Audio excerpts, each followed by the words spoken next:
Banana is one of the most common tropical berries eaten all around the world. Today, I want to talk to you guys about the chemistry of banana, what gives banana its smell, its color, and some of its medicinal benefits and some of its structure. So let's begin. The smell of banana comes from a compound called isoamyl acetate. Isoamyl acetate is a volatile organic compound, as in, it spontaneously releases into the air from the skin and things like that, gets in our noses, and that's how we smell that banana. Our brain registers this isoamyl acetate as banana smell. So that's how the smell of bananas comes about. The color is very interesting. The color of banana corresponds to a change in the pH, the change in the environment, the chemical environment. It corresponds to a breakdown of chlorophyll. And chlorophyll is what helps give a lot of plants its nice green color.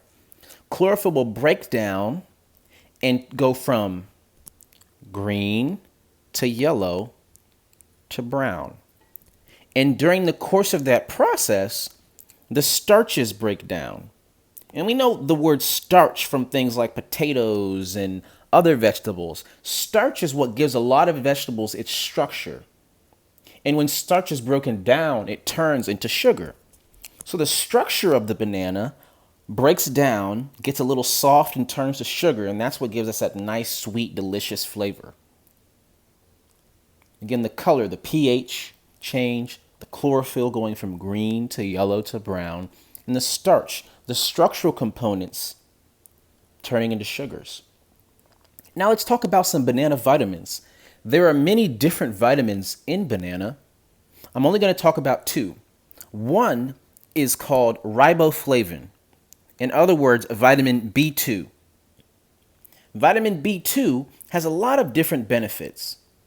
Its benefits include brain health, blood cell health, nerve health, digestive tract health. It also helps detox your liver. Your liver is the organ that helps process a lot of the things that we eat and converts them into other things. We get vitamin B12, riboflavin, from our diet. Another vitamin is niacin, vitamin B3. Its benefits include it's good for depression, fatigue, headache. It lowers bad cholesterol, raises good cholesterol, and we don't want bad cholesterol because bad cholesterol is what clogs the arteries and can lead to things like heart disease. Niacin, vitamin B3, is also good for your brain, for your skin health, for collagen production, and it's been shown to be good for diabetes. Before, we talked about how these starches turn into sugar. What do those sugars look like? Well, this is what sugar looks like. Sugars are maltose, glucose, fructose. These are the three types of sugars inside the banana. And the structure turns into these. And these are what tastes very, very good and delicious. Some other pieces are amino acids.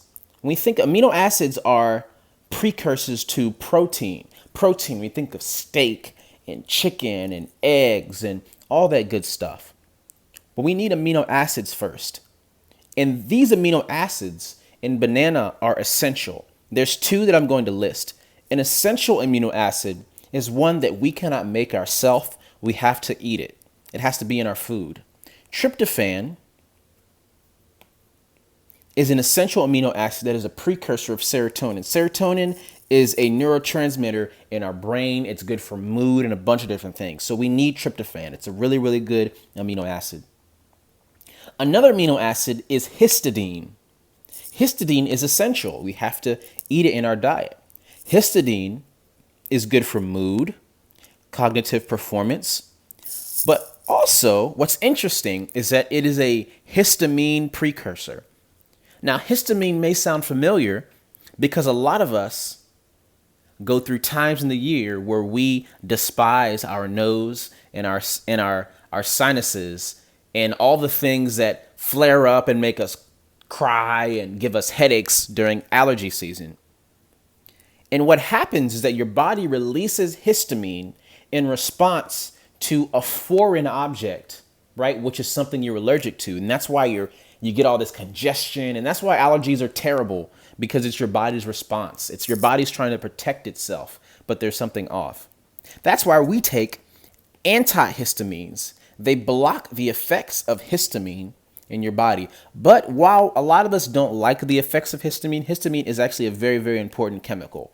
Again, histamine happens when histidine is converted into it.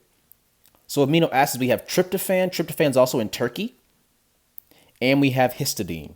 Again, tryptophan's great for your brain health. Histidine is good for your mood, your cognitive performance, but it also makes this histamine, which is released during allergy season. The last two things I'll talk about is potassium. We all know bananas have potassium, but potassium is good for your muscles and your heart contractions. In fact, if your potassium levels are too off, it could lead to death, or it could lead to very, very serious cardiac issues. Pectin is a structural piece of the banana. There are other structural pieces, but pectin is what gives it structure. The pectin will break down into sugars. And pectin is also what they put in jams and crushed fruits to make the jams, jammy consistencies. Let's review. Banana. We talked about the smell of banana. This compound, isoamyl acetate, spontaneously releases in the air, gets in our noses, and we smell banana. The color of banana, we have the pH, right? The chemical environment. We have the chlorophyll, the green stuff on the plants breaks down. It gets broken down into smaller pieces, and that's what changes the color from green to yellow to brown. Then we have the starch, right? That potatoy stuff, right? That structural piece that breaks down into sugar, into those sweet, tasty pieces of the banana. Then we have the banana vitamins, riboflavin, vitamin B2, and niacin, vitamin B3. Two of the many vitamins in banana. Benefits include things like brain health and depression help and lowering bad cholesterol and the digestive tract health and a lot of different things. Bananas are very, very healthy for you. Then we have our sugars, right? That structure is broken down into these sweet tasting, delicious molecules. Then we have the amino acids, right? We think of amino acids, we got to think proteins, right? Proteins, we think chicken and egg and steak. Well, those are composed of these amino acids in long chains, right? Bananas, we have tryptophan and histidine. Tryptophan, we talked about how it was great for your brain, and it's a precursor to this molecule called serotonin, good for your mood. And histidine is a precursor to histamine, which is released in your body for an allergic response. But it's also histidine is good for your mood and cognitive development and a lot of different things. Then we have potassium. It's great for muscle and heart health. Then we have pectin. It's that structural piece. Banana is a very, very interesting fruit that all of us love and enjoy. I hope that you learned a lot more about the chemistry of banana, and I hope that you eat a banana today because they're very healthy for you. Keep on the lookout for more videos on just the chemistry of everyday things. Hope you guys have a great day.